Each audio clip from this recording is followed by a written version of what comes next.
जय हो भोलेनाथ की।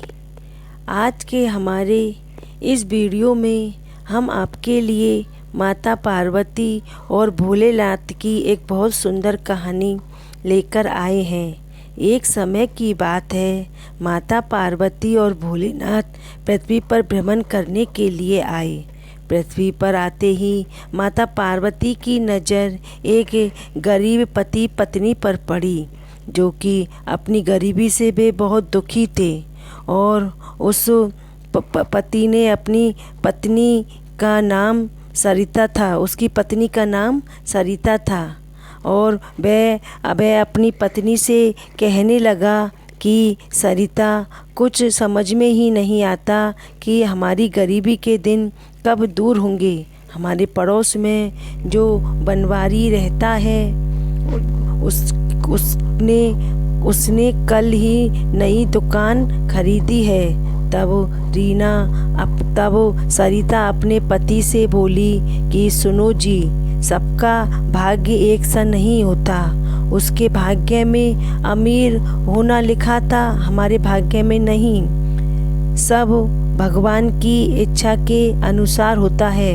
पता नहीं हमारे अच्छे दिन कब आएंगे। भोलेनाथ की कृपा हम पर जाने कब होगी।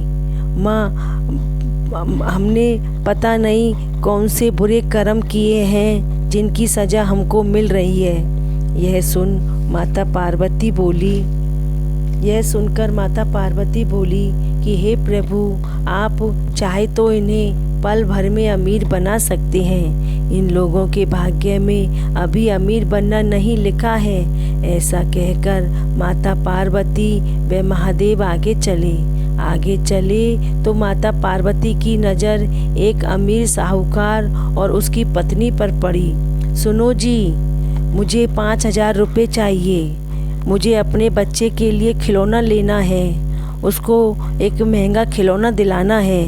इतना महंगा खिलौना, 5,000 का खिलौना दिलाने की क्या आवश्यकता है आपके?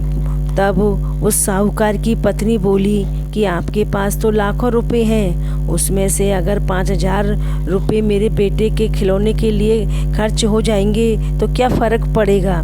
तब साहूकार बोला, अच्छा ठीक है, कल तुम मुझसे पैसे ले लेना और बेटे के लिए खिलौने ले आना।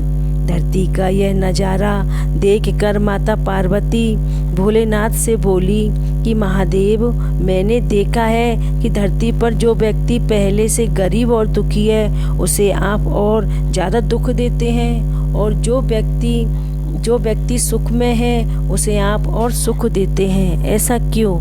तब भोलेनाथ बोले कि देवी पार्वती, हमें कुछ दिनों तक अब इस धरती पर ही रहेंगे और यहाँ धरती पर रहकर मैं तुम्हारे मन की सभी शंकाएं दूर कर दूंगा। भगवान भोलेनाथ और माता पार्वती ने इंसान का रूप धारण किया और पति पत्नी के रूप में एक गांव में ही अपना डेरा डाल लिया और वे वहीं पर रहने लगे।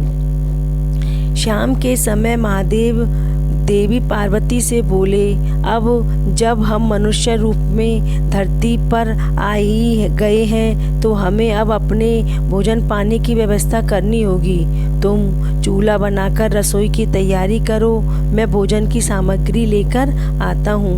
भोलेनाथ के जाने पर माता पार्वती चूल्हा बनाने के लिए बाहर से ईंटें लेने गई।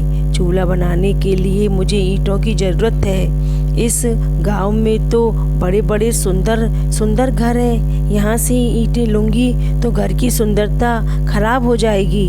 अरे, ये जर्जर और टूटा मकान दिखता है। यहाँ से मैं ईंटें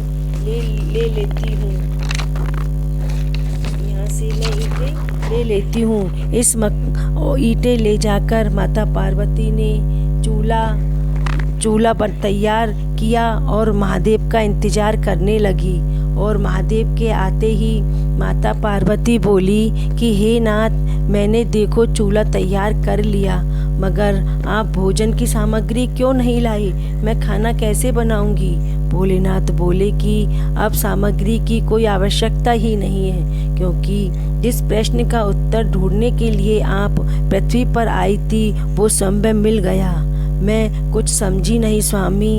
तब महादेव बोले कि पार्वती, आपने चूल्हा बनाने के लिए जो चूल्हा बनाने के लिए ईंटें लाई हो। तब पार्वती बोली कि महादेव, मैं ये ईंटें गांव के कुछ जर्जर व टूटे मकानों से लेकर आई हूँ। तब महादेव बोले, जो मकान पहले से टूटे हुए थे तुम उन्हें और ख़राब कराई। आप मजबूत मकानों से भी तो ईंटें ला सकती थी। लेकिन प्रभु, उन मकानों से अगर मैं ईंटें ले लेती तो उन घरों की शोभा खराब हो जाती, जिन्हें बहुत सुंदर तरीके से बनाया गया है। उनकी सुंदरता को खराब करना मुझे अच्छा नहीं लगा।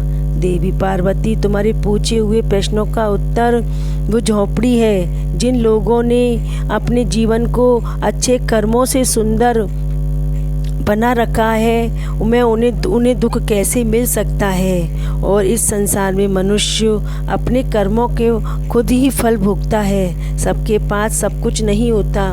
मनुष्य के पिछले जन्मों का कर्म उसे इस जन्म में भुगतना पड़ता है। अपने प्रश्नों का उत्तर पाके देवी पार्वती भोलेनाथ के साथ कैलाश पर्वत पर जाती है।